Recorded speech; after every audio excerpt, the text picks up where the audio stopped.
When we moved to Miami, there was a Rav here by the name of Rabbi Meisles, a Hungarian Rav, who had moved from Chicago. He lived many years in Chicago, and he moved to Miami when his health needed it because he couldn't stay in a cold weather, cold climate, so he had to move to Miami, so he moved to Miami. And he told me that after the war, he moved to Chicago and opened a shul there. But after a while, he felt very, very uncomfortable. There were no Hamish Yidden there. They were really mostly not from Yidden. And he felt very uncomfortable, and he wanted to move to New York. So he went into the Satmar Rebbe, Rabbi Leibel, and he asked him whether he should move back to New York. And the Satmar Rebbe told him not to move back to New York, but to stay in Chicago. After a while, a year or two, I don't know how much, he again felt that he wants to move for the same reasons. So he went back to the Satmar Rebbe, and again he asked him if he could move back to New York.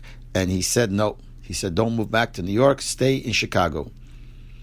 After a while, he said he decided he's going to ask the Lubavitcher Rebbe. He's going to ask the Frierdiker Rebbe.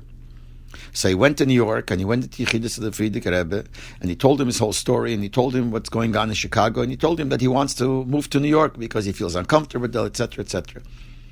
So these are the words he says that the Frierdiker Rebbe said to him. Ayid tornit sein kin kofui teva. Der Rebbe hat euch geholfen und gerettet wird bei der Milchome, darf dir sehen, helfen andere Yidden. Which means, the Frierdiker Rebbe said to him, a Yid is not allowed to be ungrateful. If Hashem helped you and saved you from the war, you have to also now help other Yidden.